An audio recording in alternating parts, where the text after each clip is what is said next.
መሀል ሜዳ ላይ ድል ደረጀ የተገኘውን ሽልጦውንም ምኑም በሶንም እየበላ ራስን አቀታ ለናሽናል ቲም ደረጃ ተጫውተናል። ማሊያ ከተቀያየርከው ወይ ከጨበጥከው ከራሴ ጋር ነው እንጂ ወዳደረው ነው ያው ሳምበዲ ብዬ እዚህ ጋር አልለም። አሁን ቢ ይዣለው ኤል ለማድረግ ነው ያረጋው። ከዛ መቆም አልፈለኩም። ወይኔ እኔ ልጅ ያለው በሆኑ ሜዳውቻ በመኖሩ ብቻ ልጆች ሄደው ስለሚጫወቱበት በኔክስት 10 years ብዙ ተጫዋቾች ይፈራሉ። እነዛ ሁሉ ትምህርቶች አንተን ምን አይነት አሰልጣኝ ያደረጉ?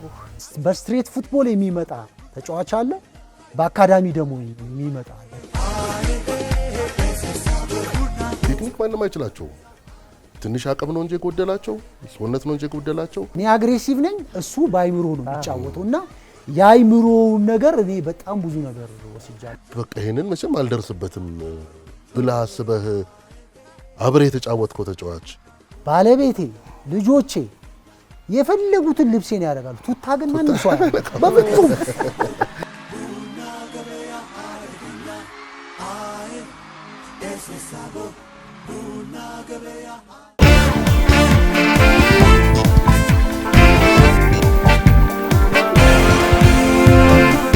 እሁድ ቤታችን እንደ ሁል ጊዜው በጣም ሞቅ ደመቅ ብሎ በጣም ከቆንጆ ዝግጅቶች ጋር ጥሩ ሀሳቦች እየተነሱበት ቀጠለና አሁን ደግሞ ቤት ለእንግዳ ሰዓት ላይ ደርሰናል። በቤት ለእንግዳ ዛሬ እንግዲህ ሀሳቡንም እንግዳውንም በተለይ ለሁለታችሁ የተለየ ኮኔክሽን ያላችሁ የተለየ ትርጉም ያለው ይመስለኛል የሚመጣውና እድሉ ደረጀ ነው ዛሬ ቤት እንግዳችን። እድሉ ደረጀ ኳስ ተጫዋች ነው። ኢትዮጵያ ቡና ከ18 ዓመት በፊት ማለት ነው 2003 15 በጣም ሩቅ ከ15 ዓመት በፊት የመጨረሻውን ዋንጫ ሲያነሳ ቡድኑ አምበል የነበረ ነው እና በጣም ጎበዝ ኳስ ተጫዋች ነው። በጣም ማስተባበርም ላይ በጣም ጎበዝ ነበረ እና እድሉ ዛሬ በጣም አሪፍ እንግዳ ነው ያገኘነው። አሪፍ እንግዳ አሪፍ ወግ የሚያውቅ ያው የስቴዲየም ሰው እኮ የሜዳ ሰው ጨዋታ ደስ ከሜዳ ሰው ጋር መነጋገር ደስ ይላል። አሁን በአሰልጣኝነት ነው ያለው። አሰልጣኝም ሆኖ ደግሞ ብዙ ሀገርም ውስጥ ከሀገርም ውጭ ሄዶ በጣም ብዙ ኮርሶችን የወሰደ ብዙ ላይሰንሶችን ያገኘ የተማሩ ከምንላቸው አሰልጣኞች መካከል ነው። አካዳሚም ተምሯል። አዲስ አበባ ዩኒቨርሲቲ ብዙ ጊዜ በእኛ ሀገር ተጫዋቾች ላይ የማታየው አይነት ነገር ነው። ትምህርትና ኳስ ብዙ ጊዜ ወይ ትምህርት ጎበዝ ትሆኛለሽ ወይ ኳስ ጎበዝ ትሆኛለሽ ነገር ነው አይደል? እሱ ግን ኳሱንም ትምህርቱንም ኢቭን ማስታውሰው ኢቭን ዩኒቨርሲቲ ሁሉ እያለ ሰቃይ ተማሪ ሁሉ ነበር። እንዲሁ ዝም ብሎ ገብቶ በመመረቅ አይነት ነገር ሳይሆን ሰቃይ በደንብ አይነት ነበርና ከዛ በኋላም የተማራቸውን ትምህርቶች ለምሳሌ ውጭ ሀገር ሄዶ ሲማር በራሱ ተፋልጦ ነው ሄዶ የተማረው። አሁን በፊት መንግስት ነበር የሚልከው። የሆነ ግንኙነት ይኖርሻል፣ መንግስት ይልካል፣ ስኮላርሺፕም ታገኛለሽ ምናምን ማለት እንዴት ተፋልጦ እንደሄደና እንደተማረ አሁን ቆይ ሲያወራሽ በደንብ ትሰሚያለሽ። አንዳንድ እንትን ላይ ስሰማው በጣም በራሱ ከዚህም እዚህ ከዚህ ኪስ ከቁርጭምጭሚት ምናምን አውጥቶ ምናምን ብሎ ነው ሄዶ ተምሮ በተለይ ወጣቶች ላይ ትልቅ ስራ እየሰራ ነው እና አሪፍ እንግዳ ነው ያለን ዛሬ። የሚያስቀና ስራ የሚሰራ እንግዳ ነው። ሀዩሻ ታናሽ ናት አይደል? ወይ ልክ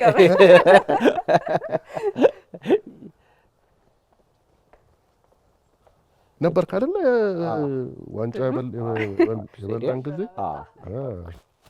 ነበር። ከዛ በኋላ ራሱ አዲስ አበባን ሲዞሩ ራሱ ታዲያ 3 ቀን ዞረን እኮ እንዴት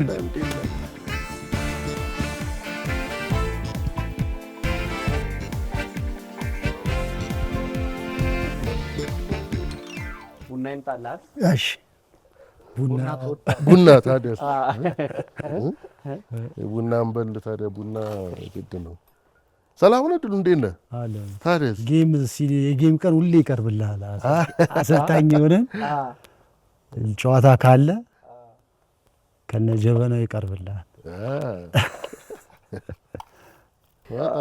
የት ነው የጀመርከው ኳስ? ያው ማናችንም የኢትዮጵያ ልጅ እንደሚጀምረው በጨርቅ ኳስ ምናምን ነው የሚጀመረው። ግን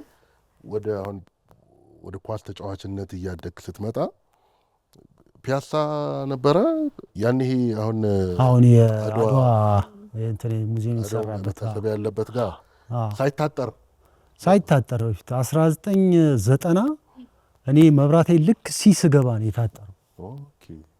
የዛ ነው በቃ እግር ኳስ ህይወቴን ከዛ ላይ ነው አሰልጣኞች አይተውኝ መብራት ኃይል ቡድን እንድሞክር ሪኮመንድ አድርገውኝ እዛ መብራት ኃይል የታየሁት እንጂ እንዳለ ከልጅነቴ ጀምሮ እዛው ፒያሳ መብራት ኃይል ሄድ ኦፊሷ ከሷ ፊት ለፊት ያለች ሰማያዊ ፎቅ አለች። በሷ ጀርባ ነች ተወልጄ ያደኩት እዛ ነው። እንትን ያለው መሀል ፒያሳ ነው። ንስር ፕሮሞሽን የነበረበት ግቢ እና ኃይሉ ከበደ ምናምን እዛ ቦታው ራሱ አለ 24 ሰዓት ምግብ ቤት ያለበት 24 ሰዓት እናት ጓዳ ምናምን ምንም ፀሐይ ነው በቃ ቀድማ የነቃች ያደገች ከተማ ስለሆነ አንዳንድ ጊዜ የፒያሳ ልጅ ሰው አልመስለውም። ለምን እንደዛ ትመስላቸው?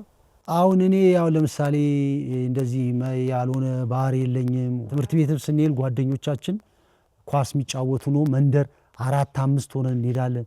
ያኔ ታስታውሱ እንደሆነ ትምህርት በፈረቃ ጠዋትና ከሰዓት ከሆነ እንትናችን ጠዋት 3 ሰዓት እዚህ ብሔራዊ ቤተ መንግስት ናዝሬት ስኩል ጋር በዛ አስፋልቱ ላይ ጠዋት ሄደን እንጫወታለን። ልክ 6 ሰዓት እንትን ሲባል እንገባለን። የጠዋት ደግሞ ሲሆን ሌሊት በረኝ እንትኑ ዘበኛውን እኛን የምንቀሰቅሰው ገብተን በድንጋይ ተክለን ኳስ እንጫወት። ሰፈርም ስንመጣ እነዛው ልጆች በስተው ምናምን ሜዳ እንሄዳለን እና የገዛን የሚመስለኝ በቃ ላይፋችንን ሌላ ነገር እንዳናይ ደግሞ እንመጣለን ትተኛለህ ሌላ ነገር እንዳታይ እግር ኳስ ባለውለታችን ስብናም ጭምር ይቀርጻል። አሁን ለተጫዋቾች የምነግራቸው ነገር ወላጆች አሁን የአካዳሚ ላይ ሲመጡ ቢያንስ ጥሩ ዜጋ ያረጋል። ጓደኛ ራሱ የምትይዘው የሚያወራ የሚል ስለ ኳስ እኛ ስም እናጠና ነበር የአያት ስም ድረስ ሮናልዶ ሉዊስ ናዛሪዮ ዴሊማ ሮናልዶ ሲል ሉዊስ ናዛሪዮ ዴሊማ አንደኛው ይላል። በቃ እያጠናን ወሬያችን ሁሉ በምን ይሆናል? ኳስ ይሆናል። ሌላ ነገር እና ወላጆች አሁን ልጆቻቸውን እንትን ሲሉ እንደ ሴም ታይም ካጉል ነገር እየተጠበቁ ልጁ ከእግር ኳሱ ጎን ለጎን የተለያዩ ስራዎችን ይሰራ ነበረ እድሉና በተለይ ደግሞ ንግድ ላይ ከቤተሰብ ጋር ሆነ ትሰራ ነበር አይደል? ታውቃላችሁ ንግድ ላይ እንደሚሰራ? የፒያሳ ልጅ ስለሆነ አልጠረጠረውም በንግድ ለማመድ ሰፈር የኮልፌ እንትኖቹ የመርካቶቹ እንደዛ ነበሩ። እዛ ዶሮ ማነቂያ ያው ስጋ ቤት ቤተሰቦቼ ነበራቸውና ያው ከልጅነት ጀምሮ ያው እዛ ያው እንትን የተወሰኑ ነገሮች ያው ከፋሚሊም የመጣ ነገር ስለሆነ ትሰራለህ። ከልጅነት ጀምሮ የሆነ ስራ ይሰጣል። ወይ ለምሳሌ በግ መጠበቅ ሊሆን ይችላል እስኪታረድ ድረስ። ከፍ ስትል ደግሞ ያው ስጋ ቤት ትመጣለህ፣ አንዳንድ ነገሮችን ትቆጣጠራለህ። ከዛ ክለብ እስክገባ ድረስ እንትን ነበረ። ከዛ በኋላ የተወሰኑ ወደ ደጃችሁ ቤት አካባቢ እንደዛው የባርና ሬስቶራንት እንደዛው እኔ በአጠቃላይ እንትኑን ነው ሂሳቡን ነው የምቆጣጠረው። እያንዳንዱን ነገር ትርፍና ኪሳራውን እኔ ነበር ማኔጅ ማድረግ የነበረው። ያ ማለት እየተጫወትኩኝ ባለበት ሰዓት ላይ መጥቼ እንትን እላለሁ። በቃ ጊዜና አበቃቅቼ እንትን እላለሁ፣ እቆጣጠራለሁ። እስከ 2007 አይደል የፈረሰው ደጃችሁ ቤት አጠቃላይ የፈረሰው 2007 ድረስ። ከዛ በኋላ ግን በቃ ወደ አሰልጣኝነት ህይወትም ገባው። በቃ ከዛ ጋር የቡና ወርቃማው የኛ ዘመኑ ሁለተኛው ቡና ወርቃማ ጊዜ የሚባለው ላይ ድሉ ካፕቴን ነበረ ዋንጫ ስናነሳና እሱ ወቅት ላንተ ተደራራቢ ነበር። በዛው ሰዓት ተማሪም ነበር አይደለ? እንደው ከትምህርቱ ጋር ያ ትልቅ ስኬት በቅጡ አጣጣምከው ወይስ ቀጥታ ወደ ትምህርት ቤት እንዴት ነበር እሱ ጊዜ? እሱ የመጨረሻው የሻምፒዮኑ ቀን እኔ የዛን ቀን በነጋታው አዲስ አበባ ዩኒቨርሲቲ የመመረቂያ ጽሁፍ ማቀርብበት ቀን ነበረ እና ግዴታ በቃ ኤዲት ደግሞ አዛ ነው። አንድ የመመረቂያ ጽሁፍ ሁሌ በቃ የምታየው ነገር ዛሬ ሰርተ ነገ ብታየው አይምሮ አያልፍም እና እኔ ኢንተርኮንቲኔንታል ነበረ እንዳለ ሌሊቱን ሙሉ ነው ሰው ያለካው እና እኔ በቃ የዕለት ሁለት ዋንጫውን ይዘን ገባን ኢንተርኮንቲኔንታል። በታክሲ ወደ ቡና ካምፕ ሳሪስ ሄድኩኝ። እንደዚሁ ነጋ። በቃ ጠዋት አስተካክዬ ኤዲት አድርጌ በኮምፒውተሬ ምናምን ያንን ሳሚት አድርጌ ያው የዛኑ አመት ነው የተመረኩትና አሁን አሜሪካ ጋር ያለው ጋዜጠኛ ታምሩ ባለ ዲግሪው አንበል ብሎ ሰርቷል፣ ዜና ሰርቷል በዛ ጊዜና ደሴም ታይም ያው ያቺ ልክ ጠዋት ትሬኒንግ ሰራለ 4 ሰዓት 6 ሰዓት ድረስ ትጨርሳለ፣ ምሳ ትበላለ፣ ትተኛለ፣ ታርፋለ። ያቺ ከ10 ሰዓት በኋላ ተጫዋቾች በአብዛኛው ወጥተው ያው ራሳቸውን ኢንጆይ ያደርጋሉ፣ የተለያዩ ቦታዎች ይሄዳሉ። እኔ ደግሞ ያችን ሰዓት ደግሞ ዩኒቨርሲቲ ክላስ ምገባባት ሰዓት ማታ አራት ፍሪጅ ይቀመጥልኛል። የክፍለ ሀገር ምናምን ስንሄድ ያው ሰርቪሱ ውስጥ ምናምን አነባለሁ መጽሐፍ ይዤ ምናምን እየተጫወትኩኝ ነው የተመረጥኩት። ያው ማስተርሴን ግን የሰራሁት ኳስ ካቆምኩኝ በኋላ አሰልጣኝነት ህይወት ውስጥ እያለሁ። ድሉስ እንዴት ነው የምታስታውሰው? በክለቡም ታሪክ ትልቅ ይመስለኛል እና ሚኪም ምን እሱ እያጠና ነው እየጨፈረ ነው እሱ እያጠና ነው ለህይወት የሰጠው ትልቅ ማለት እኔ ኢትዮጵያ ቡና በቃ ማለት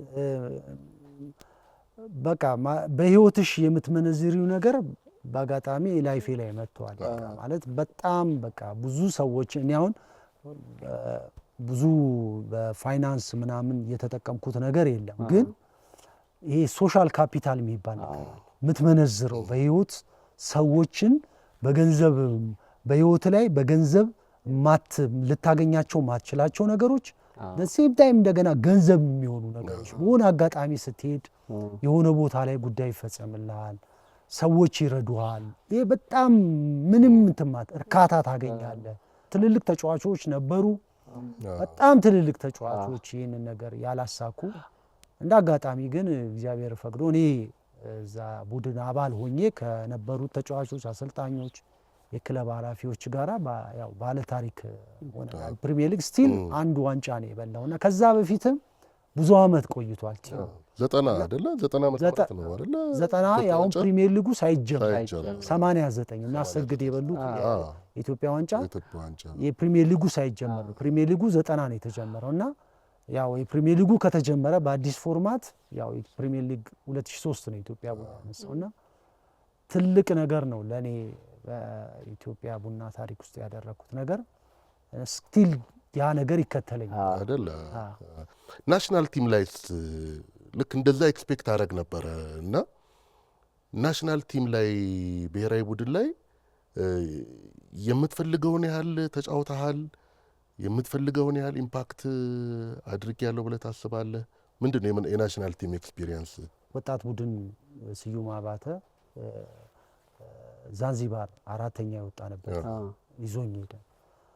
በወጣት ቡድን ደረጃ ትልቁ ውጤት ያ ነው ያለኝ 4ኛ የወጣንበት ነው። በናሽናል ቲም ደግሞ 98 ለሁለተኛ ጊዜ ማለት ነው 94 ለመጀመሪያ ጊዜ ከሀገር ውጪ የኢትዮጵያ ብሔራዊ ቡድን የምስራቅና መካከለኛው አፍሪካ ዋንጫ የበላ ጊዜ፣ ሁለተኛው ደግሞ የኛ ቲም 98 ሩዋንዳ ላይ ሩዋንዳ ላይ የዛ ቲም አባል ነበርኩ እና የአፍሪካ ዋንጫ ማጣሪያዎች በወጣት ቡድን ተመርጫለሁ። ኦሎምፒክ ቲም ካፒቴን ነበርኩኝ። ብዙ ነገሮች ላይ ምናልባት አሁን ራሴን እንትስል ማለት በበቂ ሁኔታ አልተጫወትኩም ብዬ ማስባቸው አጋጣሚዎች በናሽናል ቲም ተፈጥሯል። የተፈጠረበት አጋጣሚ በወቅቱ 1999 የኦሎምፒክ ቡድን ካፒቴን ነበርኩ እና የዛን ጊዜ ፕሪማች ሚቲንግ ላይ ተሰብስበን አስተላለፉ ወጣ። ከዛ ጨዋታ በፊት የክልል ውድድር ነበር፣ የክልል ቡድኖች ውድድር ሻምፒዮን ነበር እና ቤኒሻንጉልና አዋሳ ከነማ ለሩብ ፍጻሜ ማክሰኞ፣ ሐሙስ ደግሞ ለግማሽ ፍጻሜ እያለፉ ተጋጣሚዎች ያሱ፣ ቅዳሜ ደግሞ ለዋንጫ ተጫወቱ። ቤኒሻንጉል ላይ ሳላዲን ሰይድ አለ፣ አዋሳ ላይ ሙሉጌታ ምረትና አዳነ ግርማ አሉ። ሶስቱም ሩብ ፍጻሜ፣ ግማሽ ፍጻሜ በየ2 ቀን ልዩነቱ ተጫወቱ። እሁድ ደግሞ ከአልጄሪያ ጋር እዚህ ጨዋታ የኦሎምፒክ ማጣሪያ ማለት እኔ ካፒቴን ነው።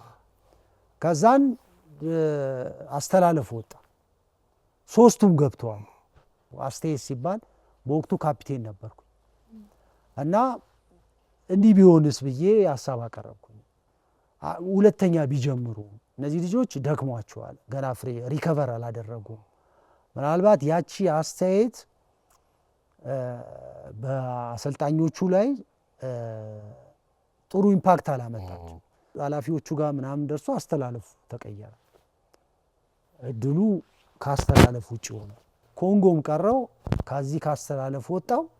ከዛ በኋላ ተጠርቻለሁ። ብሔራዊ ቡድን በነበረ ቆይታ ግን ትልቁ ማሳካት የምትፈልገው ነገር ምን ነበረ?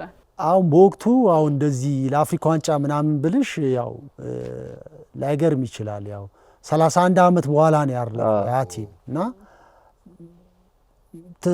ታስቢዋለች እንጂ ይሆናል ብለሽ ላትይቻለሽ። ግን ያ በዛ ቲም ውስጥ አለመሆንሽ የሆነ ፊልም ታረጊው ነገር አለ። በወቅቱ እግዚአብሔር ፈቃዱ ከሆነ እድሜ ረጅም ጊዜ ከሰጠኝ ፎር ሹር አሰልጣኝ ሆኜ አሳካዋል። በጣም ደስ ይላል። ይሄ ደስ ይላል። ከዚህ ጊዜ በኋላ ወደ አሰልጣኝነቱ ነው አይደለ የመጣው? ቀደም መግቢያችን ላይ ያነሳን ነበር። አሰልጣኝነቱን ደግሞ በተለያዩ በትምህርቶች በደንብ ነው ያገዝከው። ስፔን ሂደህ ነበረ፣ ሃንጋሪም፣ የተለያዩ ሀገራት ሂደህ የተለያዩ ኮርሶችን ወስደህ ነበረና እነዛ ሁሉ ትምህርቶች አንተን ምን አይነት አሰልጣኝ ያደረጉህ? አዎ አሁን ስትጫወቺ የሚታዩሽ ችግሮች አሉ። ችግሮች የሚነሳው ከራስሽ ነው። አሁን ከሪከቨሪ አንጻር አንዳንድ ነገሮች፣ ታክቲካል ነገሮች ያ ነገር አንድ ውስጤ አለ አንድ እና እንድማር የገፋፋኝ ነገር ትልቁ ይሄ ነው። ያሉብን ችግሮችና ሙሉ ሆነ መቅረብ። የመጀመሪያ ባርሴሎና ነው የሄድኩትና ባርሴሎና የሄድኩበትን ማለት በቃ ብሔረሰቦች ነው ያዋጡልኝ ማለት ይችላል። እና በተለይ አብዛኞቹ የቡና ደጋፊዎች ናቸው። ያ ሞልቶ ሄድኩኝ እና እዛ ስደርስ ግን በቃ ጭራ ሆኜ ታየው። በቃ ታየኝ። በቃ ብዙ ነገሮች ገና እንደሆነ ብዙ ነገር በጣም ወደ ኋላ እንደሆነ እኔ ያዝኩትም ሰርተፊኬት በቃ ማለት ገና ነን። በቃ ብዙ ነገሮች ባርሴሎና ሁሉ ነገር ነው የገላለጠልኝ እና አቅጣጫዬንም ከየት መጀመር እንዳለብኝ ብዙ ነገሮችን እንትን አደረኩ። እንደውም ፕሮጀክት ፕሮፖዛል ሳሚት ሳረግ አሁን የዲዋይ የስፖርት ማበልጸጊያ ማዕከል ሰራበታለሁ ብዬ እየሄድኩበት ያለውን ነገር ፕሮፖዛሉን እዛ ነው እንትን ያደረኩትና ሳሚት ሳረግ መጨረሻ ላይ ሳሚት የምታደርገው ፕሮፖዛል ላይ በ10 ክፍለ ከተማዎች ያኔ 2019 ላይ በ10ሩም ክፍለ ከተሞች አንዳንድ ፕሮጀክት ቢኖረኝ አንዳንድ ቲም እንደገና የአሰልጣኞች ምን ያህል አሰልጣኞች ምን ያህል ተጫዋቾች ካፒታል ምን እንደሚያስፈልገኝ እንዴት ሴንተር ኦፍ ኤክሰለንስ እንዴት እንደምፈጠር ፕሮፖዛሉ ላይ ቁጭ አድርጌዋለሁ እዛ ላይ ማለት ነው። እና ያንን ነው እንትን እያደረኩ ያልኩት እና እንደመጣው መጀመር አልቻልኩኝም። በቃ ነባራዊ ሁኔታ እንትን አይልም፣ በቃ አይፈቅድልም እና መቆም ያለብኝና የሆነ ነገር ብቻ የሆነ ተቀጥሬ መስራት እንዳለብኝ የሆነ እንትን ላለሁ እና ከዛ በኋላ ያው ክለብ ገባው ኢትዮጵያ ቡና። መጀመሪያ በቡድን መሪነት ነው የገባሁትና 3 ወር ከሰራው በኋላ ፖፓዲች የሚባል የኢትዮጵያ ቡና አሰልጣኝ የነበረው በቃ እድሉን ሰጠኝ። ከኛ ጋር ጆይን አድርገ ለምን አሰራም? ከዛ በኋላ ወጣት ቡድኑ ላይ ክፍተት ሲመጣ ወደ ወጣት ቡድኑ ሄድኩኝ። ከዛ አይሞሮዬ ላይ ግን እቺ ባርሴሎና ሁሌም አለች በቃ እና እንዴት እንደምጀምር ብቻ ነው ማላስበው። ያንን ከተማርኩ በኋላ ግን የሆነ ስራ ሞሮኮ ላይ ነው ጁቬ አካዳሚ ማስታወቂያ ሲያወጣ ሳይ ሁሉ ነገር የተጫወተ የትምህርት ምናምን አይልም ብቻ የሰርቲፊኬት ላኩኝ የተጫወትኩበትን የአሰልጣኝነት የዛን ጊዜ 2 ዓመት ምናምን ነበረ። ከዛ ዩኤፋ ሲ ላይሰንስ ይላል። ዩኤፋ ሲ ላይሰንስ ይሄ ነገር በቃ ስራ ዓለም ላይ የዩኤፋ ላይሰንስ ከሌለ ስራ መቀጠር አትችልም። በቃ በጣም አስፈላጊ እንደሆነ ገባኝ። አሁን እንግዲህ ድጋሚ ብለምን ይሄ ለበደ ነው የሚባለው።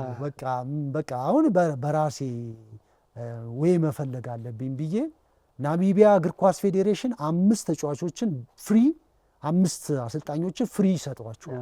5 ተጫዋቾች በየአመቱ ሲ ላይሰንስ ይወስዳሉ። ሜዳ ፋሲሊቲ ያቀርቡላቸዋል ምናምን። አንድ ለኤምባሲ የሚሆን አንድ ሆቴል ያስኩኝ። ከዛ ገባውኝ ውድ ነበረ እሱን ከፈልኩኝ። ከዛ ተጫዋቾቹ ጋር አሰልጣኞቹ ጋር ሄድኩኝ ጠየኩኝ ኢንፎርሜሽን ርካሽ ቦታ ጠየኩኝ እና አንድ በጣም ርካሽ ቦታ አገኘውኝ። ግን 2 ሰዓት ሲሄድ 1 ሰዓት ስመጣ 1 ሰዓት ነው። ከዛ በሰው ሀገር ያው ጉግል ማፕ እንትን አደረኩኝ ዳይሬክሽን ሞላውኝ ኤርፎን አደረኩኝ። ከዛ ጠዋት 11 ሰዓት እነሳለሁ በእግሬ እዛ ስልጠና ጣቢያ ላይ ትራንስፖርት አንደኛ የእንትን የትራንስፖርት ቦክ አረጋለሁ፣ ሁለተኛ የሆቴል ቀንሳለሁ። በዛ ሲ ላይሰንሴን ያስኩኝ። ቢ አለ ኤ አለ ፕሮ አለ። ስለዚህ ገና አልደረስኩም ሲና ያስከው። አሁን እዚህ ስትመጣ ሰዎች ከሀገራችን አንጻር ያስከው ነገር ዩኒክ ነው የሚሆነው። ግን when you compare to the ሌሎቹ ስታረግ ደግሞ ያንተ ገና ጀማሪ ነው ሲና። እኔ ከራሴ ጋር ነው እንጂ የምወዳደረው እኔ አሁን ሳምበዲ ብዬ እዚህ ጋር አልልም። አሁን ቢ ይዣለሁ ኤን ለማድረግ ነው ጥረት ያደረገው። ከዛ መቆም አልፈለኩኝም። በቃ በተለያዩ ፕሮጀክቶችን ቀረስኩኝ። ፕሮጀክት ውስጥ ገባውኝ። ሙሉ ጊዜ ሰጥተውኝ በዛ ሰዓት ንግድ ባንክ አሰልጥኛለሁ። ከቡና ወጥቼ ደብረ ብርሃን ከነማን ሄድ ኮች ሆኜ 1 ዓመት አሰልጥኛለሁ። ከዛ ወጥቼ እንደገና ንግድ ባንክ 2 ዓመት ወጣት ቡድን ይዣለሁ። እዛ የሆነ ዓመት ላይ በቃ ሙሉ ለሙሉ አሁን 3ኛ ዓመቴ ነው ወደ አካዳሚው ላይ እንትን አልኩኝ። ብዙ ተጫዋቾችን አፍርቻለሁ። ንግድ ባንክ ዘንድሮ 2 ልጆች ገብተዋል። መከላከያ ኢትዮጵያ ቅዱስ ጊዮርጊስ አንደር 20 አንድ ልጅ አንደር 17 አንድ ልጅ ጀርመን ውስጥ የሚጫወት እስራኤል ሰለሞን የሚባል አሁን አንደር 19 ነው የሚጫወተው። ዋናው ቲም ቡንደስሊጋ ውስጥ ነው የሚጫወተው። አምና ስዊድን ሀገር የሄደ አንደር 20 ሱል ሙሳ የሚባል አሁን ወልቨርሃምፕተን እንግሊዝ ውስጥ ነው አንደር 13 ቲም ውስጥ ገብቷል። የመጀመሪያ ደግሞ የላኩት ባስሌል ይባላል እና ብራጋ ነው የላኩት ፖርቹጋል። እዛ አልተሳካለትም። እዛ 1 ዓመት ፖርቹጋል አካዳሚ ውስጥ ቆየና አሁን ኖርዌይ እየተጫወተ ነው የሚገኘው። አሁን እነዚህ በውጪ ደረጃ ያሳካዋቸው ናቸው። እኔ እንደው ሁል ጊዜ ጥያቄ የሚሆንብኝ ነገር አለ። ለምሳሌ ምን ይባላል እኛ ሀገር የኛ ሀገር ልጆች ቴክኒካሊ በጣም ጎበዝ ናቸው። ቴክኒክ ማንም አይችላቸውም። ትንሽ አቅም ነው እንጂ የጎደላቸው፣ ሰውነት ነው እንጂ የጎደላቸው። ቴክኒክ አንደኛ ነን፣ በተፈጥሮ የተሰጠን ቴክኒክ አለን አይነት ነገር አለ። አንተ ደግሞ በቃ ኮላማሲያ ሄድክ፣ ባርሳ ሄድክ። የምር እንደዛ ነን ብለህ ታስባለህ? ቴክኒካሊ በጣም ምክንያቱም ልጆችም ላይ ነው የምትሰራው ነገርና ቴክኒካሊ በጣም አሪፍ ነን ወይስ ራሳችንን እየሸወደን ነው? እንዴት አየኸው? የተወሰነ እድሜ ደረጃ ድረስ ቴክኒካሊ ጥሩ ነን። ከተወሰነ ዓመት በኋላ ደግሞ ራሳችንን እየሸወድን ነው። እስከ ስንት ዓመት ካልከኝ 13 ዓመት 14 ዓመት ድረስ ቴክኒካሊ ከነሱ ጋራ ፊት እናረጋለን። እግር ኳስ 2 አይነት ነው። አንደኛው አካዳሚ ገብተ ከልጅነት ጀምሮ በትምህርት እንደ ትምህርት በአካዳሚ ውስጥ ሰለጥናል። ሁለተኛው ደግሞ ስትሬት ፉትቦል ሜዳዎች ዝሩ ይኖራሉ። ምንም ነገር ኢንቨስት ሳታደርግበት ልጆች ልክ እኛ እንደወጣንበት የሆነ ሜዳ አለ ሰፈራችን፣ እንሄዳለን እንጫወታለን። ትምህርት ቤት አለ እንሄዳለን እንጫወታለን። የቤት የተገኘውን ሽልጦውንም ምኑም በሶንም እየበላ ራስን አቅተህ ለናሽናል ቲም ደረጃ ተጫውተናል። ምንም ኢንቨስት አይደረግም። ዳትስ ፉትቦል ኢንቪዚብል ሃንድ ነው። ስለዚህ በስትሬት ፉትቦል የሚመጣ ተጫዋች አለ፣ በአካዳሚ ደግሞ የሚመጣ አለ። ሰፊ ልዩነት ያለው ከ14 ዓመት በኋላ ያለው የኤጅ ካታጎሪ በቃ ድራስቲክ የሆነ ሰፊ ልዩነት አለ እና እዛ ላይ አድምተን ጊዜ ወስደን በደንብ ያሉንን ክፍተቶችን አጥንተን እዛ ላይ በደንብ ኢንቨስት ማድረግ አለብን። አብሮ ስለዚህ ስለ ፕሮጀክትም ስለ እንትንም ስላነሳህ ነውና አሁን ላይ አዲስ አበባ ውስጥ ትንንሽ አንተ ለምትለው ነገር የሚመቹ የስፖርት ማዘውተሪያዎች ተለቅ ያሉ በስተዋልና እነሱን ስታይ ወይኔ እኔ ልጅ እያለሁ በሆኑ አንዳንዴ ሜዳውም ያምራልና ወይኔ የሚል ስሜት ይሰማሃል?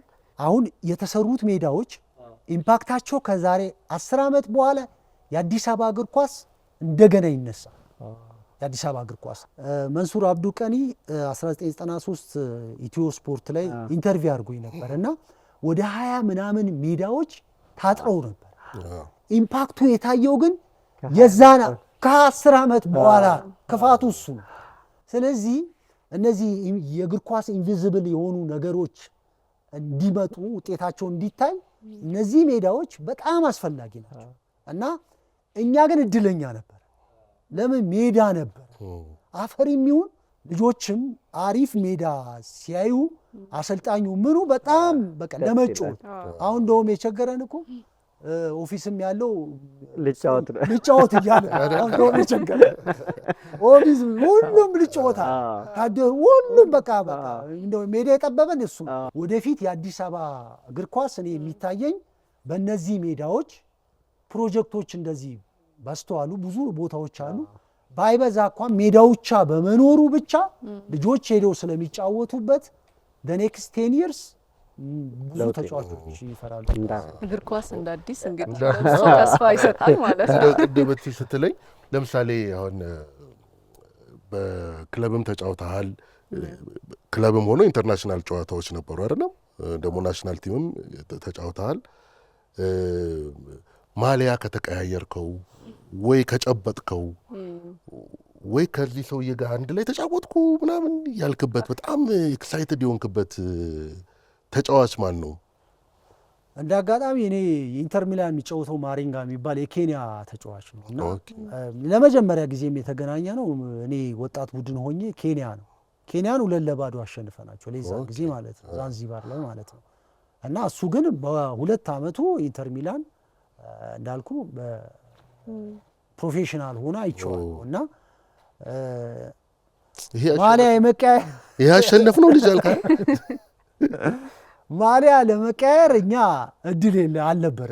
ለምን ትመልሳለህ የናሽናል ቲም ማሊያ እንደውም ይሄ ቱታ በቃ ለኛ እኮ ቱታ ማለት ቱታ ተሰጠ ማለት አለመቀነስ ተረጋገጠ ነው። ኦኬ እንትን ላይ ነው ይሄ ትራስ ላይ ነው የሚደረግልህ ተቀንሳል ተብሎ በቃ በጣም አስቸጋሪ በቃ ግን ቱታ ሲሰጥ በቃ አረጋገጠ።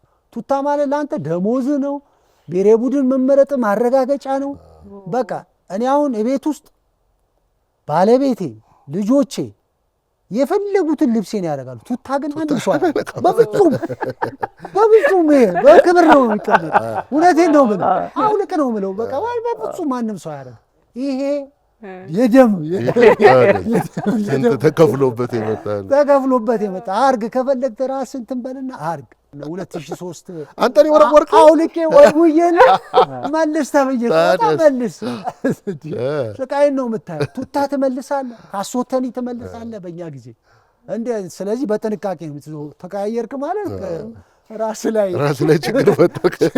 ለቄት ለማልስጠኝ ነው የምትለው ልጅ ሆነ በቃ ይሄንን መቼም አልደርስበትም ብለህ አስበህ አብረህ የተጫወትከው ተጫዋች ከእንትና ጋር ተጫወትኩ ምናምን የምትለው የለም? እኔ በቃ ማለት በጣም ኢንፍሉዌንስ ያደረገብኝና በጣም የምወደው ተጫዋች አንዋር ያሲን። በቃ በጣም ዚዳን በጣም ኢትዮጵያ ያልተጠቀመችበት ተጫዋች እኔ ልጅ ሆኜ ነው የገባሁት። አንዋር ያሲን፣ አንዋር ሲራጅ፣ ኤልያስ ጀዋር፣ አፈወርቅ ኪሮስ ኢዞፒዮ፣ ያሬድ በጣም ምርጥ የሚባለው ቲም ማለት ነው። እነሱ ጋር መግባት እኔ ኮሽታ በቃ ድምጻችን አይሰማም። እነሱ እዚህ ከካምፕ በር ላይ ካሉ ከእንትናችን ከበር አንወጣም። በጣም ሪስፔክት ነው የምናደርጋቸው። እነሱ ደግሞ በጣም ሀምብል ናቸው። ይመክሩሃል። በቃ እንዳትሳሳት ነው የሚያደርጉ። በቃ እንዳትሳሳት። ዘጠና ኤልፓ ነው ያደግኩት። ኤልፓ ነው አለ። እኔ አሁን እንደዚህ ጥፊ ያስተማረኝ አንዋር ያሲን ነው። በቃ 10 ኳስ እንደዚህ ይደረደራል። በቃ በግራም በቀኝም እንዲጥፊ ከሱ ነው የተማርኩት። እና ደግሞ መቀማት እኔ ስኪመር ነው የምጫወተው፣ እሱም ስኪመር ነበረ። የጨዋታ መንገዳችን በፍጹም አይገናኝ። እኔ አግሬሲቭ ነኝ፣ እሱ በአይምሮ ነው የሚጫወተው እና የአይምሮውን ነገር እኔ በጣም ብዙ ነገር ወስጃለሁ። ደጋፊዎችን አስባቸዋል። በተለይ እነ ድሉ የተጫወቱበት ጊዜ እኮ በጣም ጠንካራ ደጋፊዎች ነበሩ። ደጋፊዎቹ ተጫዋቹም ላይ አሰልጣኙም ላይ ሁላ ተጽዕኖ ነበራቸውና ተጫዋቹ ራሱን አሻሽሎ ለቀጣይ ጨዋታ የሚያደርጉ አስተያየት ይሰጣሉና በተለይ ደጋፊዎች ሲነሱ ደግሞ በጣም ብዙ ጊዜ ተጫዋቾችን ያበረታሉ ይባላልና የማትረሳው መዝሙር አለ እንዴ? ያሰብኩ ነበር እኮ አንተ በተለይ የገጠመኝ ውስጥ ያለ አረ በጣም በቃ ማለት ደም ስሬ ላይ ያለ ነው። ንዝር ይላል አይደል? በጣም ይነዝራል። በቃ ማለት የሴሳሞ ከተዘመረ በቃ የኢትዮጵያ ቡና የሚነሳው ወይ ጎል ገብቶበት ወይ ጎል አግብቶ ያ የሴሳሞ ሲንደ በቃ እንደ ተርብ ነው እና ምንም በቃ ምንም በህይወቴ የሆነ የሚነዝረኝ ነገር ነው። አይ ሴሳሞ በጣም ስድባችንስ ይሰማልን? ስድብ እንጠግባለን። አሁን ይሰማችኋል አይደል? አታቀብሎ ስንል ሰማለ፣ ግን ተለምዶዋል። የሆነ ነገር እየለመድከው ትሄዳለህ። አሁን ድሮ አሁን ኢትዮጵያ ቡና አሪፍ ሌላ ቲም ተጫውቶ ቡና ሲመጡ የሚቸገሩ ልጆች እንደዚህ አይነት ነገር ነበር ማለት ይደነግጣል። ወይ ቁጭ ብሎ ይሰማ ይሆናል ከመግባቱ በፊት እኔም እንደዚህ ሰደቡ ይሆን ምናምን ብሎ ይፈራ። ከዛ ይገባና የሆነ ነገር ያ ነገር ይመጣበታል። ከዛ አንድ አመት ሳይጫወት ጠፍቶ የሚሄድ ተጫዋች እና መፈተኛም ነበር ባይዘው ናሽናል ቲም ጊዮርጊስና ቡና መፈተኛ ነው። እዛ የገባ ተጫዋች ናሽናል ቲም ይጠራል፣ አውቶማቲካሊ ናሽናል ቲም ይጠራል። አንተ ተጫዋች በነበርክበት ጊዜ ስንት ነበር ከፍተኛ ክፍያ እና የመጀመሪያ ክፍያ? የመጀመሪያ መብራት ኃይል ነው 35 ብር ነው። አረ በ1990 ማለት ነው። ለ54 ቁጥር አለች ከሜክሲኮ እስከ መብራት ኃይል የምትሄድ እሷን ይዘን ያው በወር እሷ 35 ብሯን ያው ምግብ አለ ምንም ትሬኒንግ ከሰራን በኋላ ምግብ አለ። እቺ 35 ነው። የመጨረሻው እኔ ኳስ ሳቆም 2500 ብር ነው ደሞዝ። ከፍ ሊል ሲል ነው የወጣው እኮ ትንሽ እንዲህ ሊል ሲል ነው የወጣው። ኢትዮጵያ ሻምፒዮን 2 ጊዜ ሻምፒዮን ሆነሃል አይደል? በኢትዮጵያ ሻምፒዮን ጥሎ ማለፍ አዎ። ከንግድ ባንክ ጋር ነው ከቡናና ከንግድ ባንክ። እሱ አንተ ላይስ ምን አለው? ምን ጨመረልህ እሱን ሻምፒዮን መሆን? ለሌላ ስኬት ያነሳሳል። እንዲህ ዋንጫ እንደዚህ ነው ወይ ያለው ሰው የሚሰጥህ ክብር እነዛን ስታይ ለሌላ ስኬት ትነሳሳል። ቡና ስትገባ እያንዳንዱ ጨዋታ የዋንጫ ጨዋታ በቃ አንደኛ የሌላ ቲሞች የሚታዩበት ደጋፊ የዛን ቀን ብዙ ደጋፊ የሚገባው የዛን ቀን። ስለዚህ ያ ተጫዋቹ ራሱን ለገበያ ለማቅረብ ካንተ ጋር የሚጋጠመው ተጫዋች በቃ ተዘጋጅቶ ነው የሚወጣው።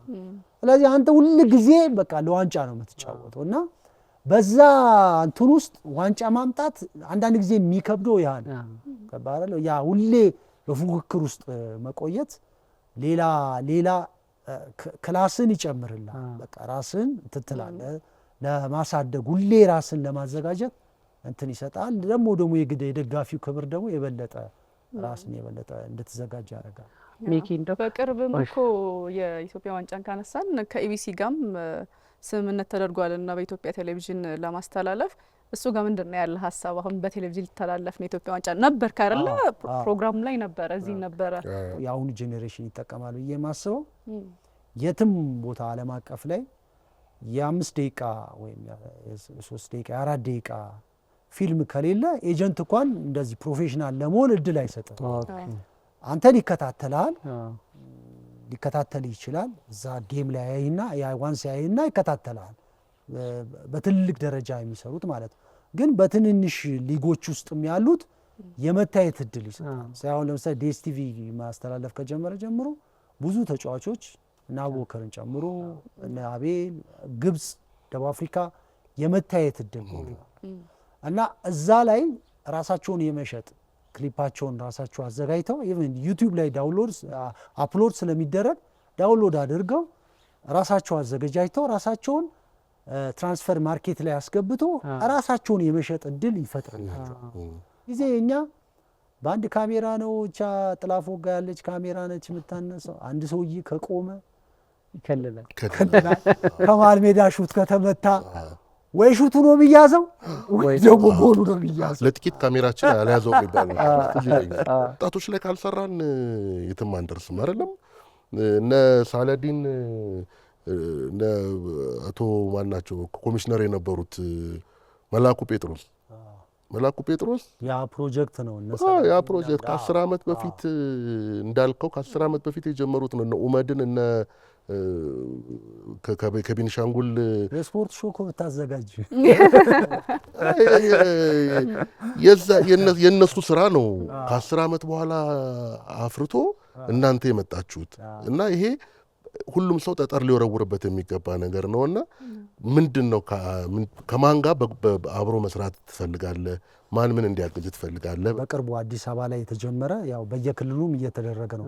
ጠቅላይ ሚኒስትሩ 300 ተጫዋቾችን ለ2029 አፍሪካ ዋንጫ ከ13 ዓመት 14 ዓመት ከ10 ወር ያላቸው ልጆች 5 ዓመት ካምፕ ውስጥ ገብተው እንዲሰለጥኑ ከዚህ የአዲስ አበባ መራጮች ውስጥ ነበርኩኝ እና 20 ልጆች ተመርጠዋል።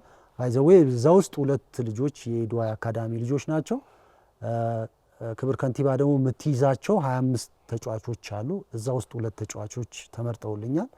አሁን ይሄ እነዚህ 20 ልጆች የተመረጡት ከ12ቱም ክፍለ ከተማ ነው ከባረን። አሁን እነዚህ ሴንተር ኦፍ ኤክሰለንስ ነው የሚገቡት 300ዎቹ። ከነዛ ውስጥ ነው ተጫዋች የምታወጣው። እኔ ይህንን ፕሮጀክት ግን የዛሬ 2019 ያው ፕሮጀክት ፕሮፖዛሉ እጄ ላይ ስላለ 2019 ነው ያሰብኩት። እኔ አሁን የተወሰኑ ቦታዎች ላይ ወደ 5 የሚሆኑ ቦታዎች ላይ እያሰለጠንኩ ነው። አንድ ወዳጅነት ፓርክ ላይ ደግሞ የግል ስልጠና እሰጣለሁ። ሴንተር ኦፍ ኤክሰለንስ የግድ የሚያስፈልግ ምንድን ነው? የራስ ሜዳ ራስስ ልጆችን የምታፈራበት እርግጠኛ ሆነ ተጫዋቾችን አምጥተ እዚህ ጋር ኢንቨስት የምታረግበት ቦታ ነው። ያለ ኢንቨስትመንት አይሆንም። ያ ጊዜ ካልሰጠ አይሆንም።